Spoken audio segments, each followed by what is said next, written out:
Sorry, Chris. First of all, thank you all for being here. I know these are very difficult issues and very often very personal issues.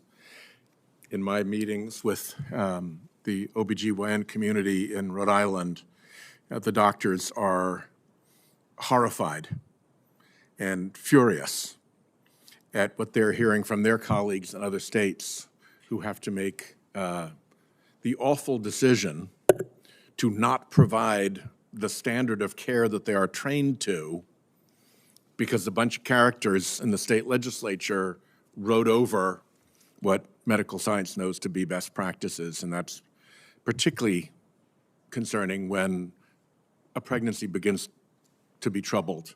And now you've got the mother's health at risk as well. I am very, very sorry for your experience, Dr. Dennard, and I'm really grateful that you took the trouble to come here and share it. Chairman Durbin opened up with the observation that if you come to this with the belief that life begins at conception, not only is taking away women's rights to make a choice about abortion something you want to get rid of, but IVF has to go too, because it necessarily involves embryos. It's hard to have one theory apply in one case but not in the other.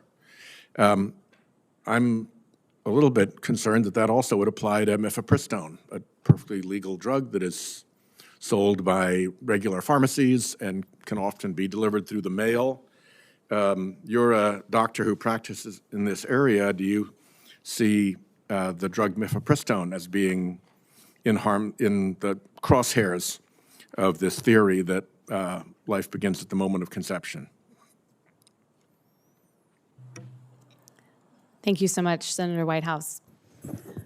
Mifepristone has been so regulated and it's so difficult to obtain in the state of Texas that I really don't have personal experience administering it or prescribing it for patients.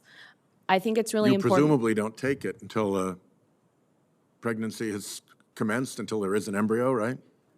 I'm sorry, could you say that again? It presumably is prescribed once there is an embryo. Correct. Yeah.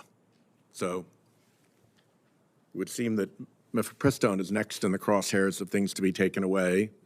And I don't know if contraception is next. That used to be an issue in this battle. Maybe that's where we go next. It just doesn't seem to make any sense any longer in this context of fetal personhood.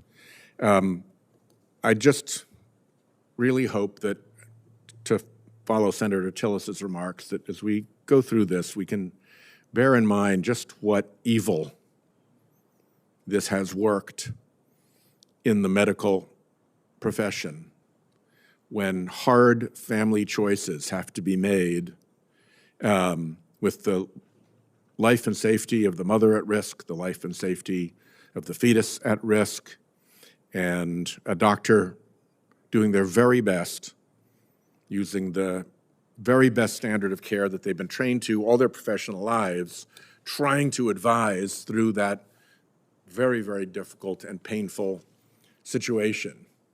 And the notion that some force from the state legislature is suddenly in that room with that family and trying to give directions to the doctor and to the mom about all of this. I mean, talk about having the person who is least likely to make the right decision in that place. So God bless you for what you've done, and thank you for being here today. Senator Blackburn.